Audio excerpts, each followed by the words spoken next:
اعوذ باللہ من الشیطان الرجیم بسم اللہ الرحمن الرحیم اللہم صلی علی سیدنا محمد وعلی آلہ وصحبہ وبارک وسلم علیہ۔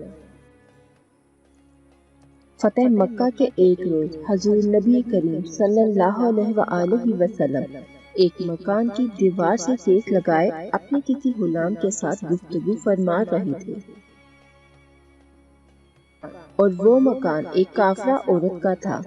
اس لیے جب حضور نبی کریم صلی اللہ علیہ وآلہ وسلم کی آواز مبارک سنی تو بغض و حسد کی وجہ سے اپنے مکان کی کھڑکیاں بند کر لیں تاکہ آپ صلی اللہ علیہ وآلہ وسلم کی آواز مبارک اسے سنائی نہ دے۔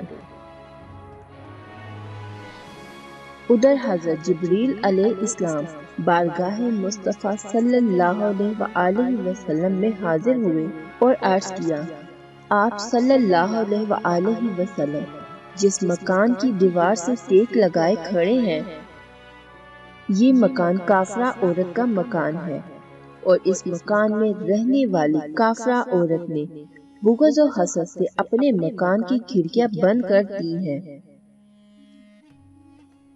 تاکہ آپ صلی اللہ علیہ وآلہ وسلم کی آواز اسے سنائی نہ دے،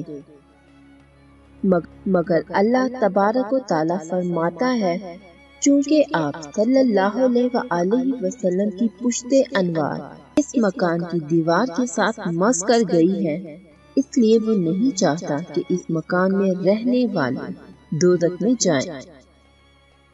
اے محبوب صلی اللہ علیہ وآلہ وسلم، اس کافرہ نے اپنے مکان کی کھڑکیوں کو بند کیا اور ہم نے اس کے دل کی کھڑکیوں کو کھول دیا ہے۔ جبریل علیہ السلام کا یہ کہنا تھا کہ اس عورت کی اندر بیٹھے بیٹھے دل کی دنیا بدل گئی اور وہ بے قرار ہو کر باہر نکلی اور حضور نبی اکرم صلی اللہ علیہ وآلہ وسلم کے قدموں پر گر گئی اور مسلمان ہو گئی اور صدقے دل سے کلمہ شہادت پڑھا۔ جدھر جدھر بھی گئے وہ کرم ہی کرتے گئے، کسی نے مانگا نہ مانگا وہ جھولیاں ہی بھرتے گئے۔ سبحان اللہ۔ اللہ پاک ہمیں حضرت محمد صلی اللہ علیہ وآلہ وسلم کا قرب و محبت نصیب کرے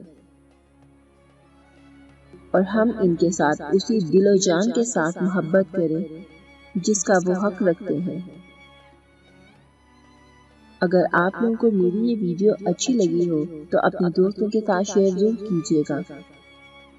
مزید اس طرح کی اچھی ویڈیوز دیکھنے کے لیے ہمارے چینل کو سبسکرائب کریں۔